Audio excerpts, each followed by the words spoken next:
हाँ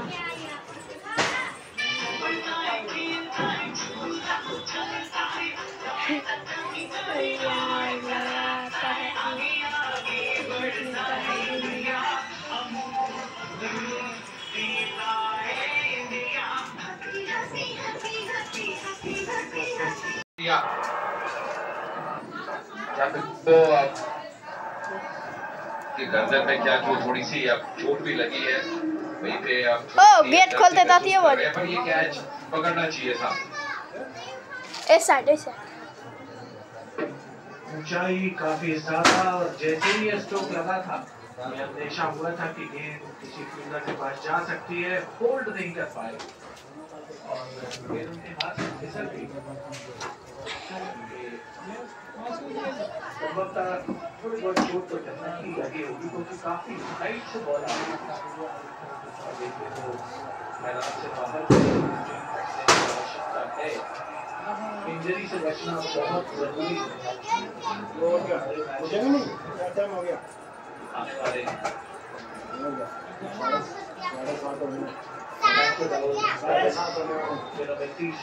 खेल रहे हैं, तुरंत ट्रीटमेंट कराया जा रहा है।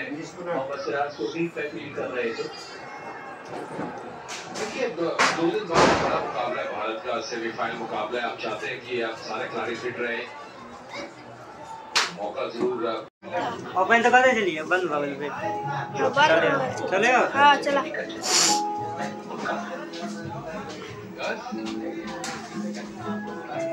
जो अपनी रिस्पॉन्सिबिलिटीज निभाने में घुमा के या कमी आने देते मैं उनका भी फैन। मेरी तरह SBI भी आपका फैन। ये SBI आपको थोड़ी एक्स्ट्रा मेहनत करता है तो एक्सीलेंट कस्टमर और टेक्नोलॉजी ड्रिवन। अब यार रुको ना लगा ना अभी यार हो मसला इसमें ए ना अलगावा। हाँ अलगावा, हाँ अलगा के देखो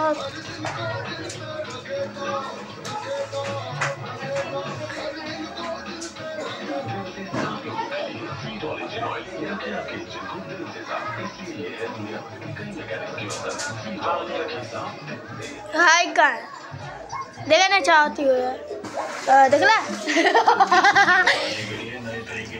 नहीं यार 200 निकालिया 200 दिया चल हम धर बैठे। इसलिए तो लोग आजकल क्या बोलते हैं, अरे मंदिर जाने की क्या जरूरत है, अगर हम हार्ड वर्क अपने काम के द्वारा अगर हम पैसा कमा लेते हैं तो सबके घर के दी होती है ना आगे। क्योंकि वो लोग सोचते हैं धर्म हमें अर्थ के लिए ही करना चाहिए, उनका ऐसा हो गया है। तो इसलिए ये बड़ा महत्वपूर्ण है समझना कि धर्म जो है अपना धार्मिक जीवन जो अनेकों प्रकार के नियम वेदों के अंदर में दिए गए हैं धर्म के अनुसार उनका पालन करना चाहिए और अर्थ की चिंता नहीं करनी चाहिए। भगवान अपने आप अर्थ जो है प्रदान करेगा, हमारी जरूरतें प्रदान करेगा और उसके अनुसार हमें अपनी इच्छा पूरी करनी चाहिए। अन्यथा धर्म का पालन किस लिए करना चाहिए? मुक्ति के लिए करना चाहिए। भागवत में शुरुआत में ही बताया गया है, धर्मस्य ही अपवर्गस्य न अर्थो अर्थाय उपकल्पते। धर्म का पालन अर्थ के लिए नहीं करना चाहिए, अपवर्गस्य इस संसार से मुक्ति के लिए करना चाहिए धर्म का पालन। कि भगवान जब अगर हम भगवान की भक्ति में बढ़ते हैं ताकि हम इस भौतिक संसार से मुक्ति की प्राप्ति कर सके तो धर्म उसलिए करना चाहिए। और अगर अर्थ हमारे पास में आ जाता है भगवान की कृपा से, धर्म हो गया। धर्म क्यों करना चाहिए? अपवर्ग, मुक्ति के लिए भौतिक संसार से, पैसा कमाने के लिए। और मान लीजिए पैसा है आपके पास में, भगवान की कृपा से सब कुछ बढ़िया है, आपके कर्म के अनुसार भगवान ने आपको अच्छा पैसा दिया है, तो क्या उसका प्रयोग हमें अपनी इंद्रिय तृप्ति के लिए करना चाहिए। भाई बैंक में पैसा है, चलो लुटा दो, दारू पियो, रेस्टोरेंट में जाओ, सिनेमा घर जाओ, इधर उधर घूमो। केवल काम वासनाओं के लिए क्या हमें पैसे का प्रयोग करना चाहिए? जीवन की जरूरतों के लिए मात्र। ये भी महत्वपूर्ण है। अपनी इच्छा केवल शरीर और आत्मा को साथ में रखने के लिए। काम वासना भी वेदों के अनुसार अगर हम करते हैं, जो रेस्ट्रिक्शन जो वेदों में दिए हैं उसके अनुसार करते तो कोई प्रॉब्लम नहीं है।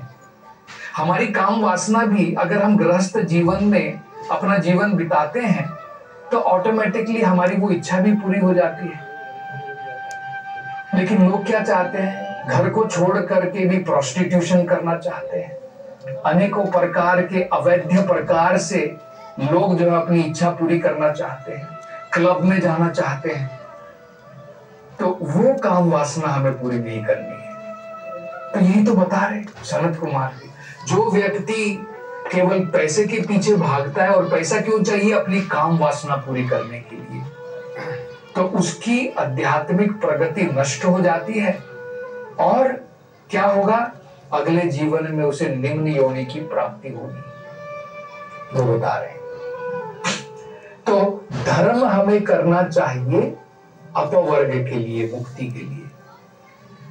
और आगे सनत कुमार जी कहते हैं, इन 4 चीजों में से धर्म, अर्थ, काम, मोक्ष, ये जो 3 है, धर्म, अर्थ और काम, ये टेम्परेरी है, मोक्ष परमानेंट है। जब आपको मुक्ति मिल जाएगी वो स्थान परमानेंट है। अगर आप केवल धर्म अनुष्ठान करते हैं और आप जो है उसके बदले में आपको क्या मिलेगा? आप कुछ पुण्य कार्य करते हैं, धार्मिक कार्य करते हैं, उससे क्या होगा? आपकी थोड़ी प्रगति होगी, आपको स्वर्गलोक की प्राप्ति हो सकती है अगले जीवन में।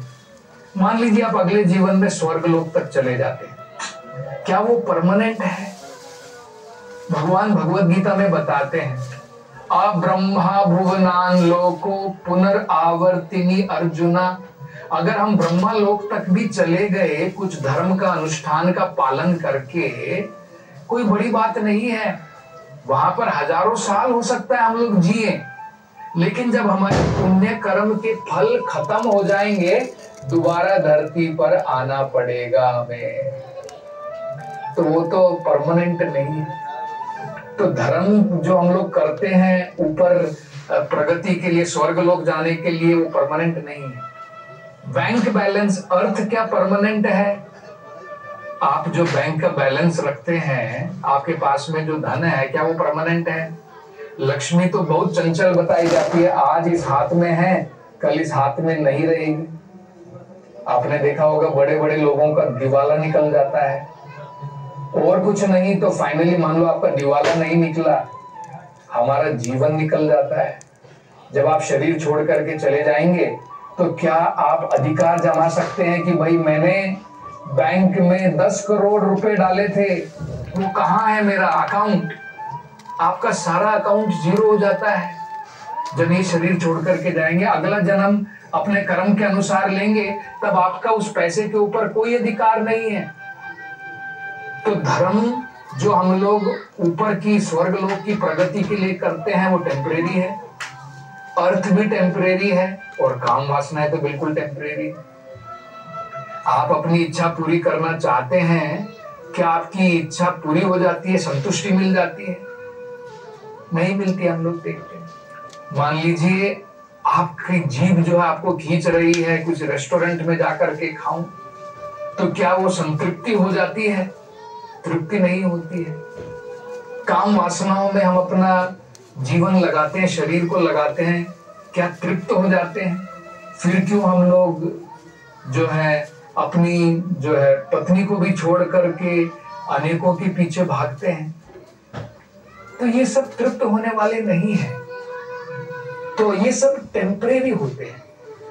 धर्म, अर्थ, काम, केवल मोक्ष जो है उसकी प्राप्ति के बाद मात्र जो है हमें परमानेंट स्थान की प्राप्ति होती है। तो मनुष्य जीवन में तो कम से कम हमें ये सोचना चाहिए कि हम मुक्ति को मुख्य अपने जीवन के अंदर में उस विषय को हम महत्वपूर्णता दें। केवल धर्म अर्थ काम के पीछे अपने जीवन में हम न भागें। और एक बड़ा महत्वपूर्ण अंत में वो कहते हैं कि हम लोग बड़ा सुंदर संस्कृत के शब्द का सनत कुमार जी प्रयोग करते हुए कहते हैं, ईशा विद्वशिता। मतलब ये सारी चीजें जो हम लोग इस भौतिक संसार के अंदर में जमा करते हैं, पैसा जमा करते हैं, काम वासना के कारण बड़ी बड़ी बिल्डिंग बनाते हैं, ये करते हैं, बड़ी बड़ी जो है सिविलाइजेशन सभ्यता खड़ी कर देते हैं। जैसे आज मॉडर्न सिविलाइजेशन है, इससे पहले ब्रिटिशर्स लोगों की सिविलाइजेशन थी, नेपोलियन की सिविलाइजेशन थी, रावण की थी, हिरण्यकशिपु की थी, है ना, हिटलर की थी। ये सारे केवल किस लिए? अर्थ के लिए। कैसे बड़े से बड़े हम अरेंजमेंट करें इंद्रिय भोग के लिए। लेकिन सनत कुमार जी क्या कह रहे हैं? ईशा विध्वंसिता। भगवान की अरेंजमेंट के द्वारा इन सब का विनाश निश्चित है, इन सब का विनाश हो जाता है। तो इनके पीछे भागने का फायदा नहीं है, मोक्ष का विनाश नहीं होता। हमें जो है वो सबसे महत्वपूर्ण विषय अपने जीवन के अंदर तो सनत कुमार जी क्या महत्वपूर्ण जो है आगे बातें बताते हैं, उसकी चर्चा हम अगली कथा में करेंगे।